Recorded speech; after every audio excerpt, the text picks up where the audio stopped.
ನಿಮ್ಮ crypto futures trading ಜರ್ನಿಯನ್ನು ಆರಂಭಿಸಲು ಮೊದಲು ಬೈಟ್ಗೆಟ್ನಲ್ಲಿ ಸೈನ್ ಅಪ್ ಮಾಡಿ ಮತ್ತು ಈ ರೆಫರಲ್ ಕೋಡ್ ಬಳಸಿ 50% ಟ್ರಾನ್ಸಾಕ್ಷನ್ ಫೀ ಡಿಸ್ಕೌಂಟ್ ಪಡೆಯಿರಿ. ನಿಮ್ಮ ಖಾತೆ ಸುರಕ್ಷಿತವಾಗಿ ಆಕ್ಸೆಸ್ ಮಾಡಲು ಕೆವೈಸಿ ಐಡಿ ವೆರಿಫಿಕೇಶನ್ ಮುಗಿಸಿ. ಇದು ನಿಮ್ಮ ಹಣವನ್ನು ಸುರಕ್ಷಿತವಾಗಿಡುತ್ತದೆ. ಹೆಚ್ಚು ಲಾಭದ ಟ್ರೇಡಿಂಗ್ ಆರಂಭಿಸಲು ಬಿಟ್ಗೆಟ್ನಲ್ಲಿ ಡಿಪಾಸಿಟ್ ಮಾಡುವುದು ತುಂಬಾ ಸುಲಭ. ವಾಲೆಟ್ ಆಯ್ಕೆ ಮಾಡಿತುಂದಾಗಿ ಡಿಪಾಸಿಟ್ ಮಾಡಿ. ಬಿಟ್ಗೆಟ್ನಲ್ಲಿ ನೀವು 125x ಮಟ್ಟದ ಲೆವರೇಜ್ ಬಳಸಿ ಪವರ್ ಟ್ರೇಡಿಂಗ್ ಮಾಡಬಹುದು.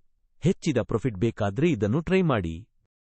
ಹೆಚ್ಚು ನಿಯಂತ್ರಣ ಬೇಕಾದ್ರೆ ಐಸೋಲೇಟೆಡ್ ಮೋಡ್ ಅಥವಾ ಜೋರಾದ ಟ್ರೇಡಿಂಗ್ ಬೇಕಾದ್ರೆ ಕ್ರಾಸ್ ಮೋಡ್ ಆಯ್ಕೆ ಮಾಡಿ. ಬದಲಾಗುವ ಫ್ಯೂಚರ್ಸ್ ಸ್ಟ್ರಾಟಜಿ ನಿಮಗಿಷ್ಟ. ಪ್ರೋ ಫೀಚರ್ಸ್ ಟ್ರೇಡರ್ ಆಗಿ ಯಾವ ಚಾರ್ಟ್ ಅನ್ನು ನೋಡಬೇಕೆಂದು ಯೋಚಿಸುತ್ತಿದ್ದಾರೆವಾ? ಬಿಟ್ಗೆಟ್ನ ಗೃಹಣೀಯ ಮತ್ತು ಅಪ್ಡೇಟೆಡ್ ಟ್ರೇಡಿಂಗ್ ಚಾರ್ಟ್ ನಿಮ್ಮ ಟ್ರೇಡ್ ಅನ್ನು ಶಕ್ತಿಪಡಿಸುತ್ತದೆ. ಇಲ್ಲಿ ನೋಡಿ, ಒಬ್ಬ ಬಿಟ್ಗೆಟ್ ಟ್ರೇಡರ್ ಪೀಪಲ್ ಆಗಿ 1851% ಲಾಭವನ್ನು ಗಳಿಸಿದ್ದಾರೆ. ನೀವು ಕೂಡ ಪ್ರೋ ಆಗಬಹುದು.